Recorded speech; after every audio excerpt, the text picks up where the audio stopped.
everyone could get in position for learning.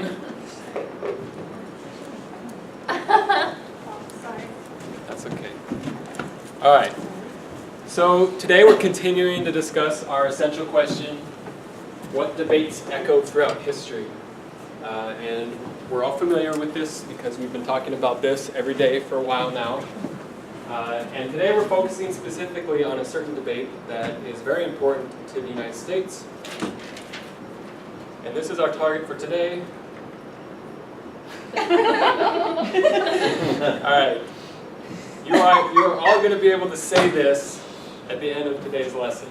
I compare and contrast perspectives held by the Federalists and Anti-Federalists on their ideals of government. And you probably are wondering, who are they?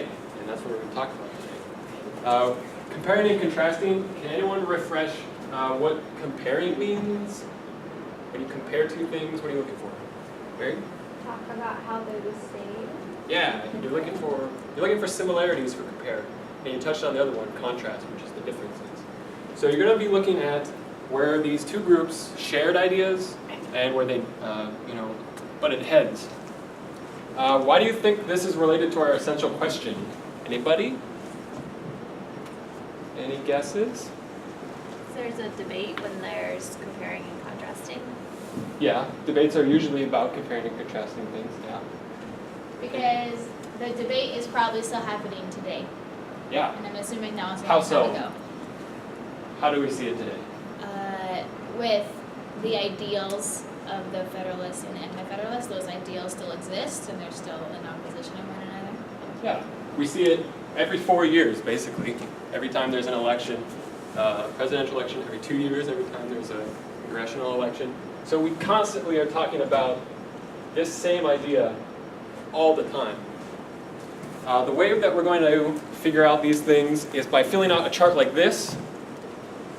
And we're all going to be doing that later on. First of all, can I get a thumbs up if everyone understands what we're doing today? Or a thumbs down if you're confused? And I'll try not to trip. Okay, I need to find a good pen. I had a good pen, it's in my pocket. So we're going to start by doing just a quick review of stuff that I'm sure you guys all learned at some point. Before the United States was a country, remember we had our good friend, the King of Britain, and he was not nice to us. Here's all the states down here. And the states did have some autonomy, and they did have some control over their own state of life, but really the king had ultimate control. When the states declared independence, we moved to our first constitution, which was the Articles of Confederation. Not the actual constitution that we know and love today. We had the Articles of Confederation. And if you remember from yesterday, the Articles of Confederation had our states, and the states were loosely, connected. They were still pretty independent. And there was a government, but it was very weak. It was very small. It was just a single Congress. There's no president, no Supreme Court. This Congress couldn't even collect its own taxes. It had to ask the states nicely, and that didn't usually work. Eventually, the states got together and decided this might not work out in the long run.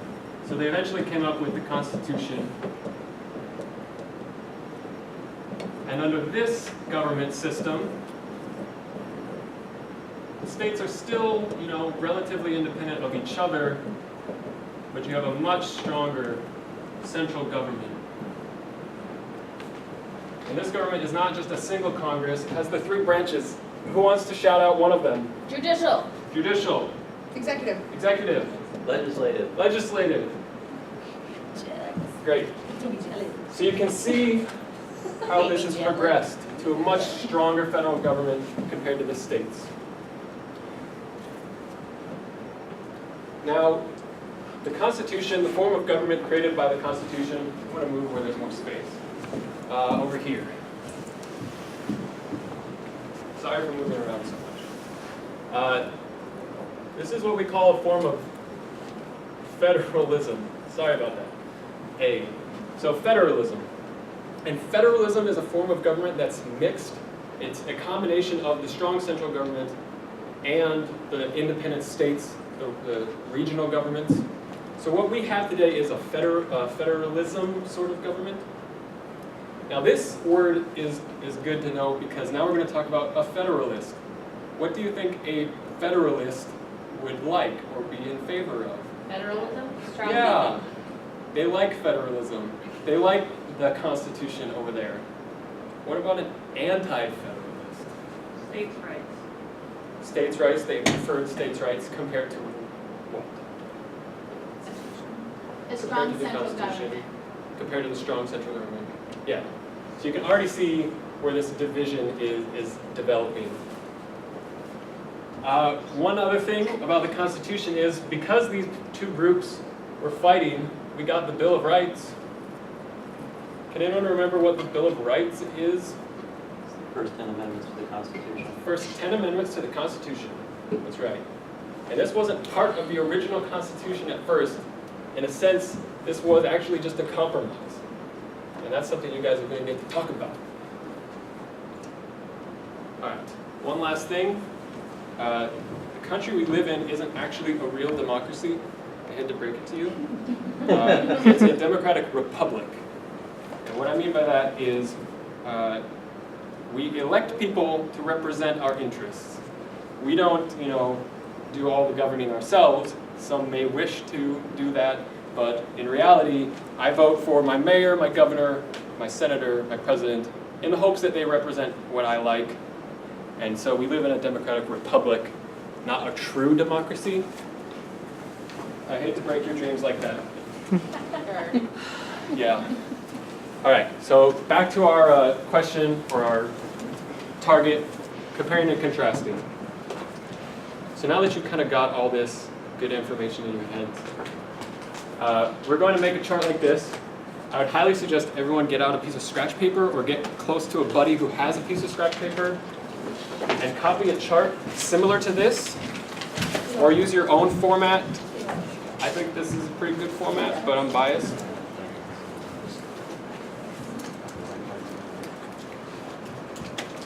And we're going to talk about 4 different issues, and you guys are going to have to come up with what perspective you think a federalist would have on this issue and an anti-federalist would have on this issue. Their perspective or their opinion? Either one. Their opinion influences their perspective, certainly. So, whichever one kind of makes more sense to you, perspective or opinion works. The first issue is the power of the central government versus the power of states. And I'm going to be abbreviating, so if you need me to clarify what I'm writing, just let me know. The first issue is power of central government versus the states. The second issue is the creation of the Bill of Rights.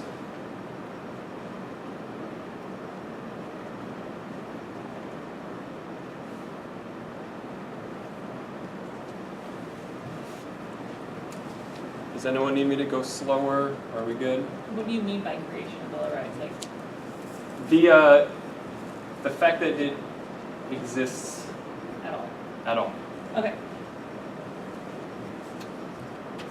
The next one is the status of the Articles of Confederation.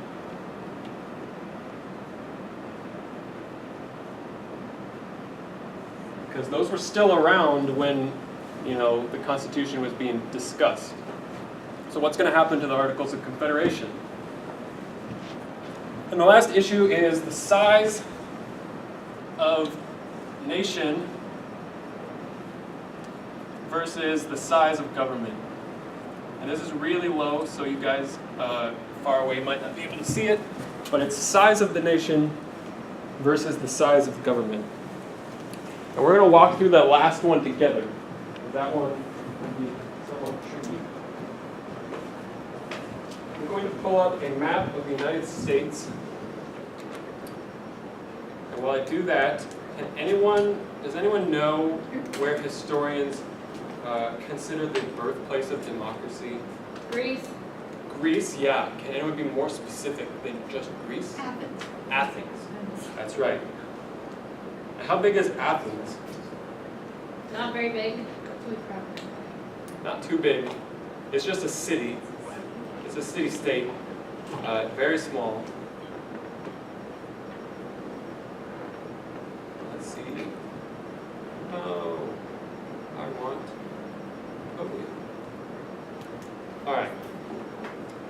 Now remember, at the time this was being discussed, the United States was only this. Does that seem big or small to us?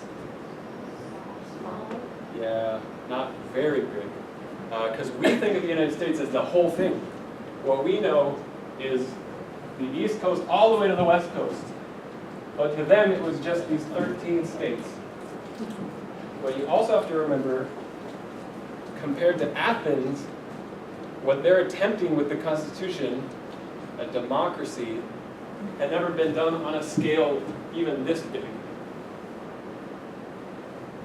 So why do you think, what do you think a federalist would say about this dilemma? Anyone? Nikki? That the government should scale to the size of the space that it's going to control. Yeah, if you have a big amount of land or territories, if you have a lot of people, maybe you need to have a stronger central government, yeah. Anyone else? What about an anti-federalist? What do you think their idea is about this? stick with what works, don't change it. Yeah, it's worked so far. We've never tried something like that. It might not work. Any other ideas? Like the smallest government that's required. Yeah, because they were still afraid of that guy with the crown. Right. So why risk it? That's good. Nikki? The central government wouldn't be able to handle all the different aspects and issues that might come up, and so states should take care of themselves. Yeah, that's another good point. How is a government, a strong government based in New York, supposed to handle something happening in South Carolina? Is a strong central government going to be able to actually address issues that are happening on a local level? That's what an anti-federalist would probably argue about this. So, I'm going to paraphrase what we had here. A federalist would say scale with land, maybe?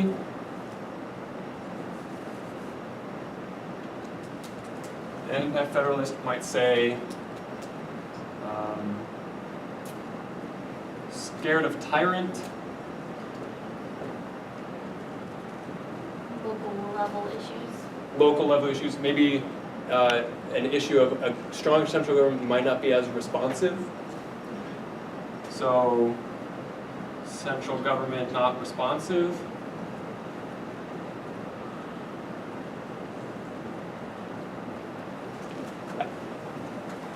So that's the kind of ideas that we're going with for the rest of those issues. You kind of have a sample idea of what we're looking for, of what you're going to be doing. And in order to facilitate the rest of this activity, I'm going to hand it over to Mrs. Cole.